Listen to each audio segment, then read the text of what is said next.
4 poètes et poétesses de la scène francophone belge vous font découvrir leur univers. En seconde partie de soirée, la scène s'ouvre et le micro sera tendu aux participants de l'atelier d'écriture mené par Julie Lombet, ainsi qu'à ceux qui, dans la salle, auront des choses à dire et à déclamer. Ouverture des portes et du bar à 19h15. Infos et réservations, Centre culturel Stavelot 3 Ponts, avec le soutien d'Impact FM. Et on se retrouve à nouveau en direct sur Impact FM et Impact News. Ce matin, présentation des activités de la saison estivale du Centre culturel de Stavelot 3 Ponts. On en parle en direct avec Stéphanie Dehé. Bonjour Stéphanie. Bonjour Patrick. Alors Stéphanie, avant l'arrivée des infos, une toute nouvelle saison du Centre culturel qui semble très riche, très variée. On passe du slam à l'humour, du théâtre au patrimoine, du cirque au rap. On sent même cette volonté de mélanger les disciplines et surtout les publics tout en restant ancré dans son territoire. C'est, j'imagine, important pour vous tout cela. Oui, c'est important parce qu'un centre culturel, il a justement pour mission de créer du lien entre les gens, les générations, les réalités du territoire. Alors aujourd'hui et d'ailleurs depuis quelques années, les enjeux, ils ne sont plus seulement de programmer des spectacles, mais aussi de faire circuler des idées, de favoriser les rencontres et surtout de permettre à chacun de se sentir concerné par la vie culturelle. Alors le fait de mélanger les disciplines, ça permet évidemment de décloisonner les publics et de supprimer les barrières mentales. Quelqu'un qui vient pour un concert peut très bien découvrir une expo, une balade patrimoniale ou du théâtre de rue. Ça permet de susciter la curiosité et de rendre la culture plus accessible. Et puis, effectivement, rester ancré dans le territoire, c'est essentiel puisque un centre culturel doit être connecté à ce que vivent les habitants, à leur histoire, à leur paysage, à leurs préoccupations. Parce que, par exemple, quand on travaille autour du patrimoine, de la forêt, de la mémoire locale, ou bien avec les partenaires associatifs et scolaires, on crée une culture qui fait sens pour les gens. C'est ça. Et alors cette saison donne beaucoup de place aux artistes belges, aux projets locaux, aux artistes reconnus, mais aussi à cette participation citoyenne. Pourquoi ce mélange est-il si important ? Justement parce que comme je le disais juste avant, un centre culturel doit à la fois être un lieu de diffusion et à la fois un lieu de participation. Alors c'est important évidemment d'accueillir des artistes reconnus comme Alex Vizorek, mais c'est tout aussi important de permettre à des habitants, à des amateurs ou à des artistes émergents de prendre leur place dans la programmation. Et ce mélange justement, ça crée une vraie dynamique et ça permet au public de se sentir concerné et impliqué. Alors ça peut vouloir dire par exemple participer à un atelier, monter sur scène, proposer une idée de projet, s'appliquer dans une création artistique ou co-construire aussi un événement avec l'équipe. Alors ça renforce le lien social, ça permet une culture accessible, démocratique et surtout cohérente avec son territoire. Ouais, et surtout qu'un centre culturel doit être autant un lieu de rencontre qu'un lieu de spectacle. Oui, je pense que les gens ils ont vraiment besoin de moments collectifs, de rencontres. La culture évidemment c'est pas uniquement consommer un spectacle, c'est vraiment partager une expérience, c'est pouvoir discuter, c'est aussi découvrir d'autres regards. Et donc c'est pour ça qu'on développe beaucoup de projets participatifs, de rencontres avec les artistes ou justement d'événements qui favorisent ces échanges. Et vous proposez beaucoup d'événements accessibles à tous, parfois même gratuits. C'est une volonté forte de votre part ? Clairement. On souhaite autant que faire se peut, évidemment, que la question financière ne soit pas un frein à l'accès à la culture. Alors c'est clair que des événements comme 3 Ponts des Arts ou les petits festards sont gratuits parce qu'on souhaite vraiment accueillir les familles, les curieux, les personnes qui n'oseraient peut-être pas pousser la porte d'une salle de spectacle plus classique. Et c'est justement grâce, il faut le dire, aux partenaires, aux bénévoles et aux pouvoirs subsidiants que cela est rendu possible, évidemment. Certainement. Vous ouvrez la saison avec une soirée slam et poésie dans les caves de l'abbaye de Stavelot. C'est pour le 21 mai. Le slam connaît, il est vrai, un vrai regain d'intérêt aujourd'hui. Pourquoi selon vous ? Le slam, il permet une parole directe, libre et surtout très actuelle. Les gens, ils ont besoin, je crois, et envie d'exprimer des émotions, des expériences, des engagements. Et puis voilà, c'est une forme artistique très accessible puisque voilà, il suffit d'un texte et d'une voix. Et on voit que ça touche beaucoup de générations différentes. Donc à Stavelot, justement, demain, la soirée s'ouvrira avec une première partie qui met à l'honneur 4 artistes de la scène francophone belge, une seconde partie avec les participants à l'atelier d'écriture et une troisième partie qui sera une scène ouverte.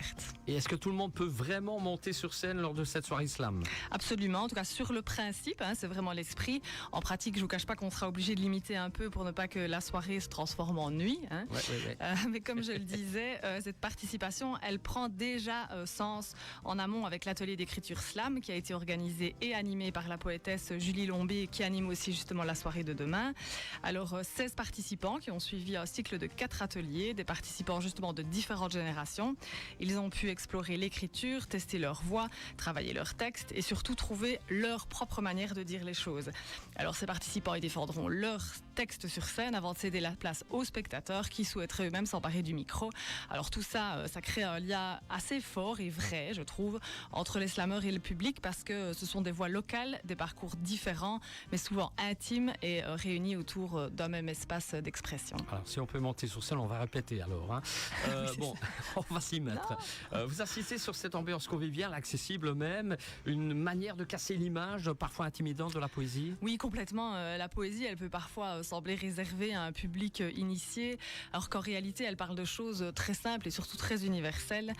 Et le slam permet justement de rendre cette parole plus vivante, plus proche des gens, dans une ambiance détendue et chaleureuse. Donc c'est vrai, on disait répéter, mais en fait pas forcément. Je pense que c'est chouette aussi de venir de façon brute avec son texte puissant. À l'impro. Voilà.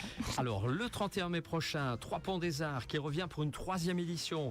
Quel est l'esprit de cette journée, Stéphanie? Toujours une journée festive et familiale autour des arts de rue. Alors, le public, là, il se balade autour de l'étang du Balleur et découvre au fil du parcours des spectacles de magie, d'acrobatie, de jonglerie, de déambulation poétique, mais aussi des animations. Alors, nous, on aime beaucoup cette idée d'une culture qui sort des murs et qui s'intègre dans le paysage. Alors, pour cette journée, on accueillera 4 compagnies qui joueront à des créneaux horaires différents afin de permettre au public de tout voir sur l'après-midi. Et alors, il faut savoir que le parcours est accessible aux poussettes et aux PMR au départ de l'avenue Lejeune, puisque évidemment l'accessibilité fait partie intégrante de notre manière de penser les événements. Ensuite, c'est le 4 juin. Là, vous mettez aussi en lumière les participants de l'atelier Théâtre amateur. Pourquoi est-ce si important pour un centre culturel de valoriser ces pratiques? Parce que justement, la pratique artistique amateur est essentielle. Le théâtre, il permet de prendre confiance, de rencontrer les autres, de s'exprimer autrement. Et puis, il y a quelque chose aussi de très fort dans le fait de monter sur scène. Après plusieurs mois de travail collectif, c'est vraiment une aventure humaine autant qu'artistique et on est à nouveau grâce à cet atelier dans la participation citoyenne. D'ailleurs, Colette Régibaud viendra vous en parler mieux que moi ce vendredi dans les ondes. Exactement, c'est prévu dans le planning. Bonjour à Colette si elle nous écoute. Alors le 7 juin, vous proposez une balade autour de la forêt de Loc-Biermé qui mélange art, histoire et regard scientifique. Aujourd'hui, ce paysage devient presque un sujet culturel à part entière. Tout à fait. Le paysage raconte énormément de choses sur notre histoire, sur nos usages et notre rapport à la nature. Et alors avec cette balade, on propose justement de regarder la forêt autrement et à travers plusieurs regards qui sont complémentaires, artistiques, historiques, scientifiques. Alors on aura la chance d'accueillir le photographe Martin Delicourt qui évoquera vraiment la dimension sensible du paysage.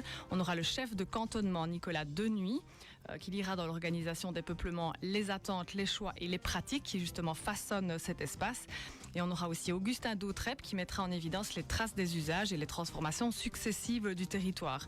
Alors c'est une manière différente de sensibiliser évidemment aux questions environnementales. On ne parle pas uniquement d'environnement de manière théorique puisqu'on invite les gens à observer, à ressentir et à comprendre le territoire qu'ils traversent. Mais là aussi, je pense qu'Edith viendra vous en parler beaucoup mieux que moi. Sûrement. Ensuite, il y a une exposition, celle d'Albert, et là je vais vous laisser le nom pour ne pas écorcher celui-ci. Sir Stevens, voilà, qui se tiendra du 12 juin au 13 septembre. Elle semble particulièrement précieuse pour la mémoire locale. Qui était justement ce personnage, Albert Stevens? Bien, presque. Ouais. Je répète. Albert Stevens, c'était un photographe qui a documenté Stavelot et sa région entre la fin du 19e et au début du 20e siècle. Alors, ces images, elles sont très précieuses parce qu'elles témoignent justement d'un territoire, mais aussi de métiers, de paysages et de traditions qui ont parfois complètement disparu aujourd'hui. Alors, ces photographies, elles sont assez exceptionnelles par leur rareté, mais aussi le regard qu'elles portent sur la vie quotidienne à cette époque. Alors, ce ne sont pas seulement de belles images patrimoniales, elles racontent vraiment une mémoire collective et elles seront très joliment mises en scène pour l'occasion. Et justement, certaines images montrent ces lieux qui n'existent plus aujourd'hui. Est-ce aussi une réflexion sur la transformation du territoire ? Complètement. Cette expo, elle permet de mesurer à quel point les paysages, les métiers, les modes de vie, ils évoluent avec le temps.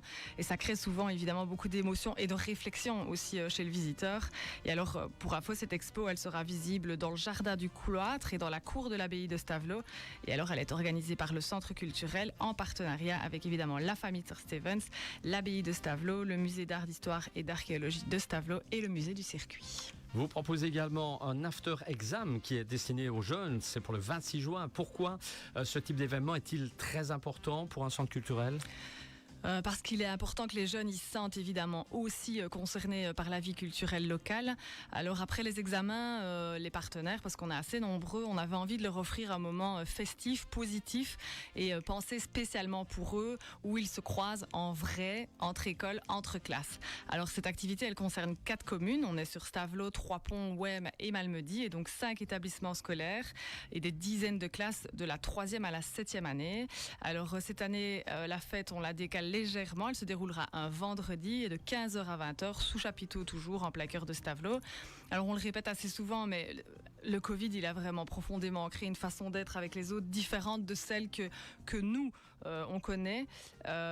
Et donc le regard extérieur d'adulte que l'on pose sur ce constat, il nous donne envie de mettre des choses en place qui permettent vraiment de les reconnecter en passant autrement que par le virtuel, qui existe et qu'on ne nie pas dans sa dimension relationnelle, mais on complémente vraiment ceux qui le connaissent. Alors là, avec cette expérience-là, voilà, on teste, on essaye, on se trompe, on recommence.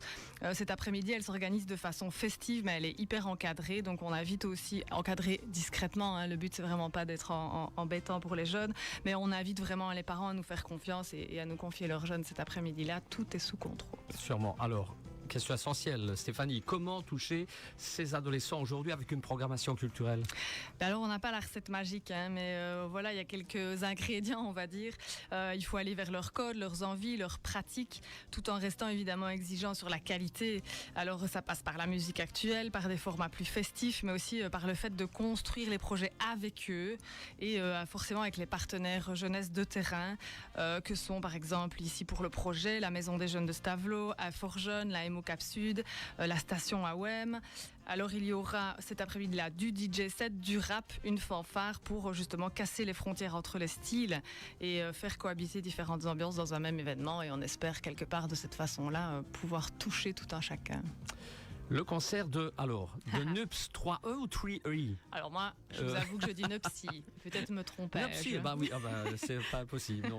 Allez, disons-le comme ça, Nupsi devrait attirer du monde. Vous cherchez aussi à faire découvrir des artistes émergents belges ? Bien sûr, soutenir la scène belge et les artistes émergents, ça fait aussi partie de nos missions. Alors Nupsi, pardon si on écorche le nom, représente très bien cette nouvelle génération d'artistes, justement, qui mélange énergie, engagement et créativité. Alors un des rappeurs, justement, de ce groupe-là a participé à l'émission Nouvelle École sur Netflix. Alors j'espère que ça attisera la curiosité des jeunes. Alors pour info, l'entrée est gratuite et la seule chose qu'on leur demande, c'est de profiter et de s'amuser. Cette année encore, ce sont les jeunes d'ailleurs qui ont réalisé l'affiche qui sera bientôt diffusée. J'en profite pour remercier d'ailleurs les professeurs et les étudiants de la section infographie de l'Athénée de Malmedy qui ont fait un très beau travail de créativité. Voilà, bien alors si le groupe nous écoute et qu'on a écorché leur nom, pardon, on va se faire engueuler. Quand même. Très bien. Alors l'été se poursuivra sur le festival Vacances Théâtre qui fête, attention, c'est 60 ans et le festival de musique de Stavelot, mais ces événements sont portés par d'autres SBL que celle du centre culturel d'ailleurs. Tout à fait, même si on collabore avec ces festivals évidemment, sur certaines dates plus particulièrement, c'est l'heure pour nous à cette période-là de faire un pas en arrière et de leur céder la place, surtout qu'ils l'avaient prise bien avant nous. Alors ce sont 2 rendez-vous culturels majeurs de l'été à Stavelot. Cette année, le Festival Théâtre, comme vous l'avez dit, fête ses 60 ans. Le Festival de musique de Stavelot attire lui aussi des artistes internationaux prestigieux qui contribuent vraiment au rayonnement culturel de la région, tout en offrant au public local un accès à des concerts d'un très haut niveau artistique. Donc je ne peux que vous encourager à aller visiter leur site internet pour découvrir la programmation. Nous le ferons. On arrive presque à la fin de ce rendez-vous. Les petits festards qu'il ne faut pas oublier, qui se dérouleront dans le cadre du Festival Vacances Théâtre de Stavelot le 5 juillet, semble ici être un véritable moment de fête familiale. Alors pourquoi les arts de rue fonctionnent-ils si bien avec ce jeune public, Stéphanie ? Parce qu'ils sont, je crois, très visuels, très vivants, très accessibles. Et on peut les partager. Les enfants, ils peuvent rire, s'émerveiller, bouger, participer. Et les adultes, ils se laissent très souvent emporter aussi, puisque dans ce type de spectacle, il y a souvent 2 niveaux de lecture. Les arts de rue, ils créent une proximité très particulière entre les artistes et le public. Je pense que c'est vraiment aussi une expérience culturelle qui est très émouvante, très forte, très belle. Et alors cette année, c'est pas moins de 10 spectacles que nous accueillerons sur le site, du théâtre de rue, des marionnettes, de la jonglerie lumineuse, un show déjanté, de l'acrobatie, du trapèze, de la poésie mécanique, de la déambulation géante, de l'initiation aux arts circassiens, du grimage, du participatif aussi bien sûr. Et alors, petite particularité, cette année on clôture à 18h15 avec un DJ set d'Anatole French. Tout ceci est gratuit avec une proposition de participation libre au chapeau. Est-ce que la culture a aujourd'hui un rôle encore plus important qu'avant ? Je pense, même si on a dû dire ça de toute époque, mais dans une période où tout va très vite, la culture, elle permet de créer du lien, de réfléchir ensemble, de ressentir vraiment des émotions qui sont communes. Et je pense que ça reste un espace essentiel de rencontre et d'ouverture. La culture, c'est vraiment important de le dire, c'est pas quelque chose qui est réservé à quelques personnes. Il y a forcément un spectacle, un concert, une balade ou une activité dans cette saison qui peut parler ou qui peut surprendre, vraiment. Voilà, on termine, Stéphanie, avec les infos pratiques. Où retrouve-t-on toute la programmation pour réserver ? Donc sur le site du Centre culturel, ccstp.be, ainsi qu'évidemment sur nos réseaux sociaux, dans notre brochure de saison, le tortillard, que j'ai pris ici pour ceux qui nous regarderaient sur la page Facebook. Alors certaines réservations sont déjà ouvertes et d'autres sont déjà complètes.